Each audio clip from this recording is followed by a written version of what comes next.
Nikki Newman's heart raced as she stood at the door of the Newman ranch, a whirlwind of emotions threatening to overwhelm her. Her thoughts spun, but she couldn't ignore the bitter taste of betrayal that clung to her like a suffocating fog. Victor had done it. He had gone too far. Jack Abbott, her son-in-law, a man she had trusted, was in Victor's hands, and he was being used as a pawn in a game Victor had been playing for years. Nikki had tried to stand by him, tried to believe in his grand schemes, but this was beyond what she could bear.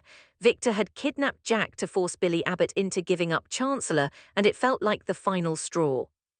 She opened the door to the living room, her eyes locking onto Victor. He didn't even flinch when she walked in. "What have you done?" Nikki's voice trembled with fury, but she couldn't stop herself. "Victor, you kidnapped Jack. You've crossed a line this time." Victor stood by the window, his posture rigid, but his eyes, those calculating eyes, never left her face. "I'm doing what I have to do, Nikki. You knew this day would come. Jack's freedom for Chancellor. It's business, nothing personal." "Nothing personal," Nikki's voice cracked as she took a step closer, her chest tightening with rage. "He's my son-in-law, Victor. How could you do this to him, to our family?" Victor's expression remained cold, unbothered. "You don't understand. Billy Abbott needs to be taught a lesson, and if Jack has to suffer for that, then so be it." Nikki's hands clenched into fists. "You've gone too far this time, and if you think I'm going to stand by and let you do this, you're wrong." Victor turned to face her now, his calm demeanor shifting. He took a step toward her, his presence looming. "You can threaten me all you want, but this is happening, and you'll either stand by me or you'll be left behind." Nikki recoiled as if he had slapped her. His words struck harder than she anticipated. "I'll never stand by you while you destroy everything we've built, Victor. If you don't release Jack now, I swear I'll leave you." Victor's eyes darkened, a flicker of something dangerous passing over his face, but then he smiled, a smile that didn't reach his eyes. "You'll change your mind, Nikki, you always do." Victor turned away, walking toward the fireplace. Nikki stood there, her heart hammering in her chest. She wanted to scream, to throw something at him, but she knew that wouldn't change anything. She was trapped. Her love for him, her loyalty to him, had become a cage. "I mean it," she said, her voice low but resolute. "You release Jack or I'm done." Victor didn't respond, he just stared into the fire as if contemplating her words. But Nikki knew she had no choice. She was at the crossroads. This wasn't just about business. This was about their marriage, their future. The tension in the room thickened. Nikki knew that this fight was far from over, and with Jack's life hanging in the balance, she wasn't sure what she was willing to do anymore. Meanwhile, across town, Billy Abbott sat at home, the weight of Victor's threat hanging over him. He could barely breathe, the thought of Jack being held hostage gnawing at him. The whole situation was unthinkable. The man who had raised him, who had been a father figure in his life, was now in the hands of the man he hated most in the world. Billy had tried to stay calm, to think logically, but it was hard. His mind kept drifting back to the night Jack had been taken, to the fear in his voice when he realized what Victor had done. "Victor not going to get away with this," Billy muttered to himself, packing the room. His heart raced as he imagined the worst-case scenarios. He couldn't just hand over Chancellor to save Jack, not again. The last time Victor had manipulated him, it had nearly cost him everything. But this time was different. Jack was family, and Billy wasn't going to let Victor tear their family apart. He grabbed his phone and called Nikki. She picked up almost immediately. "Billy, is everything okay?" Nikki's voice was strained. "No, Nikki, everything is not okay. Victor has Jack, he's holding him hostage." Nikki gasped. "What? No, that can't be true, you have to be wrong." "I wish I was," Billy said, his voice thick with emotion.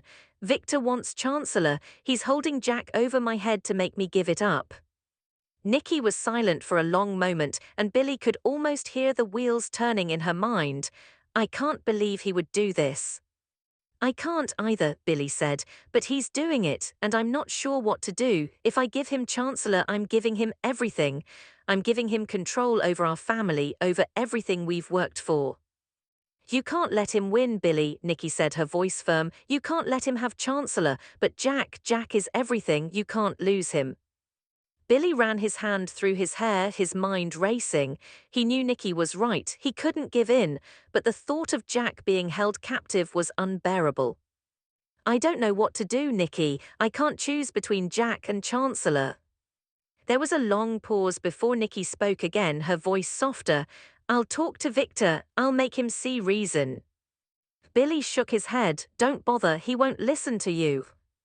But Nicky was already thinking ahead. I'll find another way, we'll get Jack back, I promise. Billy's eyes narrowed. What other way? He's not going to back down. We have to make him see that he can't control us like this. Nicky's voice became more determined. I'll do whatever it takes. Back at Society, Holden Novick was talking to Audra Charles again, his attempt to smooth over their last conversation seeming fruitless. Audra had turned him down every time he came around, but Holden was persistent. He had his own agenda, and this time he was coming to her with something that could shake things up even more. You and me, Holden said, leaning in as if his words were the most important thing she would hear all day. We could take Kyle and Claire down, put an end to their relationship once and for all. Audra blinked, processing what he was saying. She had her own issues with Claire and Kyle, but this was Holden serious. He continued, his voice thick with temptation. We both want something from this. I know you want Kyle, and I want Claire. We could work together, make sure they never get back together. Audra hesitated. She knew Holden was dangerous. She knew that teaming up with him would mean playing a risky game, but then again, hadn't she always played the game? She leaned forward, her gaze intense. I'm not going to just tear apart a relationship because you want to. Holden's smile was slow and calculating. It's not just about me, Audra, it's about power, it's about control. Don't you want to take that from them? Audra stared at him, unsure. Holden had a way of twisting the truth, of making everything sound too good to be true, but something inside her whispered that this might be her chance to finally get what she wanted. I'll think about it, she said, standing up to leave. Holden didn't argue. He knew better than to push her too far, but he could see the wheels turning in her mind. As she walked away, Holden's smirk faded. He had planted the seed. Now it was only a matter of time before it grew into something much darker. As the days passed, tensions in Genoa City continued to mount. Billy had grown more desperate by the hour. He couldn't let Jack be used as leverage, but what other choice did he have? Chancellor wasn't just a symbol of power, it was everything. His father's legacy, the future of the Abbott family. Victor's grip tightened. Jack was still being held captive, his fate hanging in the balance. And as much as Billy hated to admit it, he knew that without Chancellor, they would lose everything. But he wouldn't give in, not to Victor, not to anyone's. And yet, with every passing hour, it felt like the walls were closing in. Diane had already started preparing herself for the worst. She could see it all unraveling before her eyes. Jack's capture was just the beginning.